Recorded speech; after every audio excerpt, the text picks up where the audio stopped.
Grizzlies once ranged throughout most of western North America, from the Arctic to Mexico.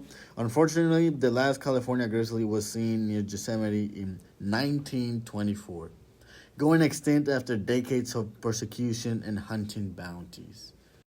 Grizzly bears are omnivores and help plants and other animals just by the way they eat.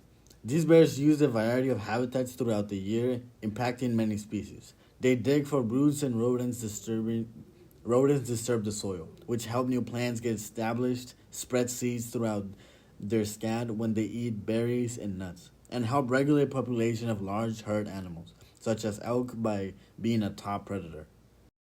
The only bear species currently living in California is the black bear. Black bears are sometimes mistaken for grizzlies due to their wide range of fur color, ranging from blonde or cinnamon to black.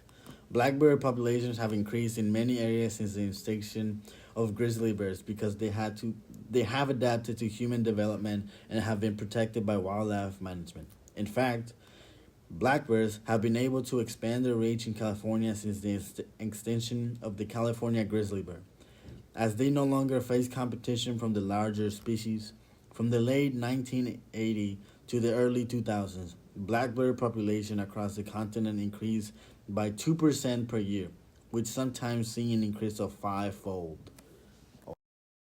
This 1910 California map shows primary grizzlies' current and historic ranges. Biologists estimate California's pre-settlement grizzly population at about 10,000. Gray wolves used to roam all throughout California. Currently, gray wolves are classified as federally endangered under the U.S. Fish and Wildlife Service Endangered Species Act, state endangered under the California Endangered Species Act, and species of greatest conservation need in the State Wildlife Action Plan. Gray wolves began natural recolonization of California beginning in 2011. Today, there are 7 confirmed packs in Northern California. Wolves are carnivores. They prefer to eat large hoofed animals such as deer, elk, bison, and moose. They also hunt smaller mammals such as beavers, rodents, and hares. Adults can eat 20 pounds of meat in a single meal. Gray wolves are extremely important to the environment. They mobilize prey and animals and allow the vegetation to regrow. They regulate prey animal population, and they promote the survival of amphibians and fish. The wild turkeys you come across in California are not native to the state. They are introduced by the California Fish and Game Commission as a trophy hunting bird in the 1950s and have thrived ever since. As their population grow, it is to be important to monitor their potential impact on their landscape. Wild turkeys have both positive and negative effects on the Bay Area and state's ecosystem. Since they were first introduced, wild turkeys have responded well to wildlife management and habitat, and are valued upgame land bird. However, wild turkeys can be optimistic feeders that can compete with native ground-dwelling birds for resources, eating endangered reptiles and amphibians, and contribute to the spread of sudden oak death disease.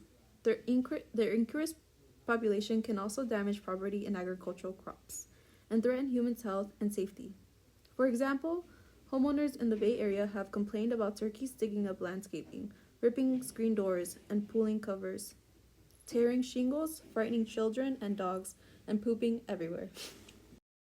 While honeybees might be great pollinators, they are not actually native to North America.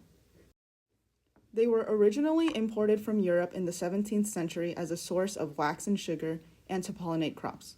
In the map, the blue areas show where they are native from, and the red is where they have been introduced. Honeybees eat pollen and nectar from a wide variety of flowers. Bees have a few adaptations that help them drink water, including a straw-like tongue, antenna, and wings. Bees use their tongue to slurp up water, and when a bee's antenna touches the liquid, its tongue automatically extends to taste it. Honeybees are essential to agriculture in the Bay Area despite being an introduced species.